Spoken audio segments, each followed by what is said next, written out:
Evening, guys. Hope everyone's doing well. Thought tonight you could show me a pipe.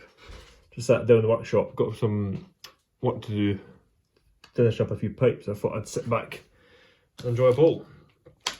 And tonight's pipe will be the Tiger. This is one of those German tobaccos I managed to get my hands on while I was away. Kind of the Tiger by the stripes of the tobacco. From what I've worked out, it seems to be a very close match. Again, I can't compare this, so I've never tried it, but it seems to be virtually the same as kind of the Orlik Dark Strong and the kind of Peter Heinrich Dark Strong. Those kind of like Dark Strong flakes. I've unfortunately not had the chance to try the two. They're on my list.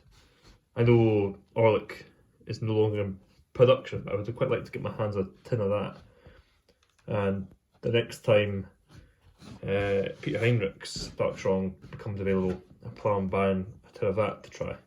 Thankfully, that seems to be available quite often, every couple of months. So next time that arrives, I'll purchase a tin of that.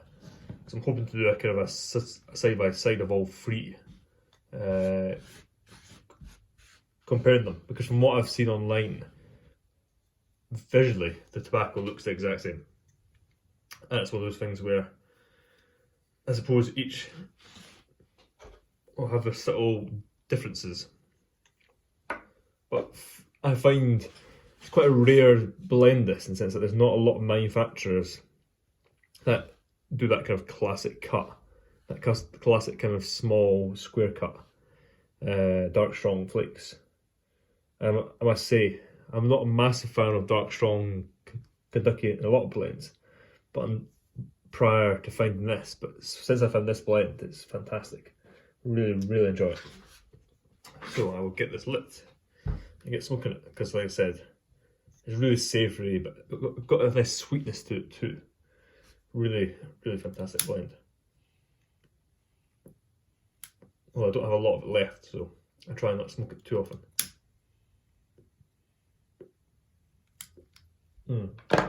But speaking of which, I was trying to tidy up my workshop a bit. I won't show you it because it's still a bit of a disaster in some parts. But I came across this, which I bought, I believe, last year. And what it is it's effectively a filter for a 9mm pipe.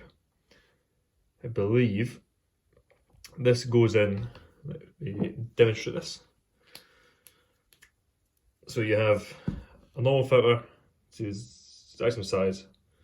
This goes in that end like that, into the pipe, and that's your filter. Now, the point of this, for me, the point of this, and to use this, would be kind of as a one-stop shop. Once you have this and get on with this, you don't really need to buy any filters ever again, because you can clean it out. As you can see, it's very easy to clean and get access to. There's no moving parts, it can't break. It's a solid piece, machined in one, and it's a great little thing. Now, I have a very sensitive mouth, and I know the premise of filters wasn't initially to reduce tongue bite, but it seems to work for a lot of people. I know a lot of people say it depends on the way you pack and how you smoke, your cadence and that, and I agree, because I initially didn't use filter pipes. But I've always discovered, even with cigars, if a cigar burns hot for me, it can be very uncomfortable for my mouth. And the same goes for a lot of foods and drinks. I just often don't get on well with a lot of things. And the filters do. And this does help for some blends. I can actually smoke this perfectly fine with a Latakia blend without using kind of your classic charcoal filters. Whereas for Virginia Perique blends, this doesn't cut it quite as well for me. But as you can see there, that's the brand there. I believe it's a Japanese brand. I think I got this from Smoking Pipes. I'm not sure if they'll be available. I remember I had to wait a long time to get this. I think I must have had it on my watch list for about 6 months before they came back in stock. But if you do smoke a filter, it would be a great thing to try. Because although filters aren't necessarily expensive, I suppose to cut out the cost, if you get on with that, you never have to buy any ever again.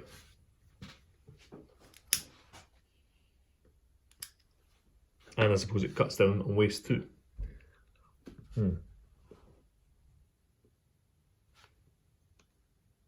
But yeah, this is a really enjoyable blend. I did get my hands on 2 more tins of it. Unfortunately, like many places that are kind of smaller shops, a lot of them don't ship outside of their country.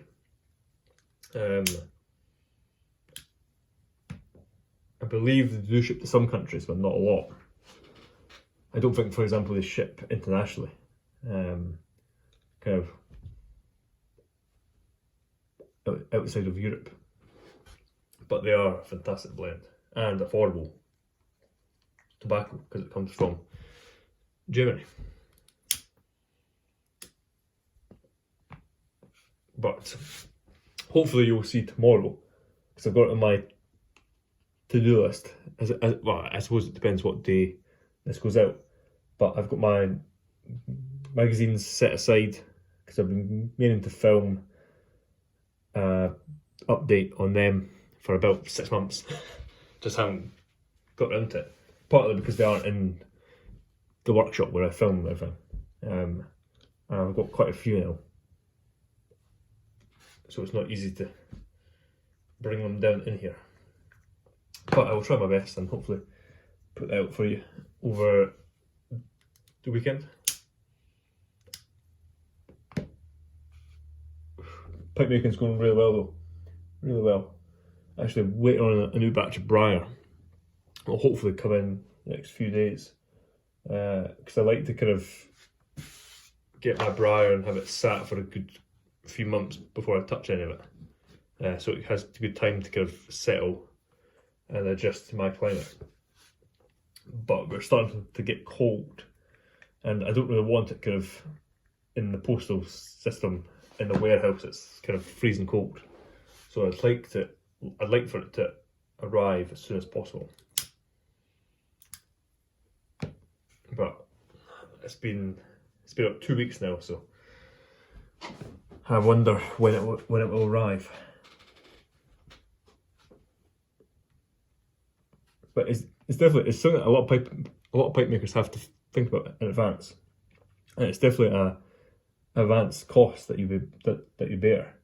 Because for a lot of people, especially if you live places that experience really cold weather, ideally you don't want your briar going from, say, a freezing cold warehouse or a freezing cold shipping container to your warm workshop, as that can have very negative effects on the wood and possibly allow it to crack and fracture.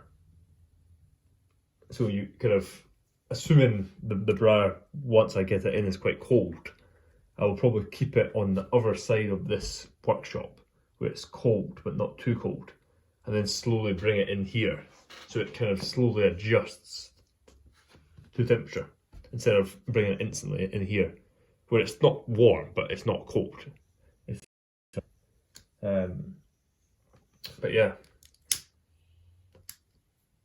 speaking of cold, I'm going to have to do some research about this, about the condition of my tobacco cellar, because the way I keep it in the workshop is some of the tins are quite cold. Now, I'm pretty confident that it is actually a good thing in the sense that kind of it will prolong the aging of the tobacco compared to if it's kept in kind of a warm room where it can kind of typically increase the aging process, which is good if you're smoking it in the short term. But if you're trying to keep something for kind of 5-10 years plus, you ideally don't want it to kind of not stove, but be in a kind of a hot environment for prolonged periods of time. But yeah, I'd like to do some more research into that from the basis that I know like wine, for example, that if you're keeping wine in long term, it's ideal to keep that on lower temperatures. Not freezing, of course, but kind of if you're just wanting to store wine for long term and you want it to age slowly, but while developing, kind of it's ideal to kind of keep it between 12 and 14 degrees Celsius, whereas typically for short term you keep it at maybe 16 or 18. And the same for cigars. There's a few cigar shops that when they age their stuff, even sometimes as low as 10 degrees Celsius, whereas Habano recommend, for example, to keep it between 16 and 18, but they keep it that to kind of slow down the aging process. So instead of opening a box of cigars that's 40 years old and they taste like a 40-year-old cigar and are potentially past their best, that same box will still taste obviously very aged and very developed, but it might still hold some of its character that it might have otherwise lost. And I suspect it's probably the same for pipe tobacco, is that if you keep it at cooler conditions, it will slow down that aging process. Or at least that's what I hope is happening. But again, I'm no expert on that, so more research to follow regarding that. And again, as of filming, hoping to have an available up this weekend.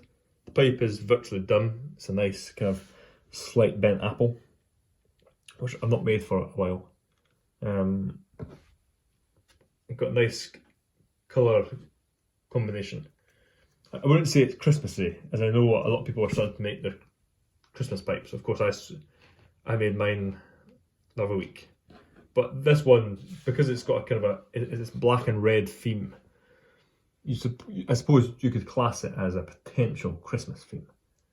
But I wouldn't go so far as saying that exactly in those words anyway. Right, I see we're at just over 13 minutes. I've probably bored most people off, so I will end it here. Hope everyone has a great rest of the week. As of filming, I believe this is Wednesday, I think. So I'll either go up just after I record this or we'll go up tomorrow. Like I said, as always, hope you guys enjoy your weekend. And for those of you, tomorrow is Thanksgiving. Again, this is filmed on a Wednesday, but it might go up on the Thursday. Happy Thanksgiving to all you guys in the States, as I believe that is tomorrow. Yeah, it's the 24th tomorrow. So yeah, happy Thanksgiving to all there. Hope you have a great day celebrating and a great weekend. I believe kind of Thanksgiving will follow over onto the weekend, I think. Although again, I'm not really exactly caught up on American traditional holidays, so that will be determined, I'm sure. But yeah, apart from that, hope everyone has a great rest of the week. Take care, I'll catch you guys there. Cheers.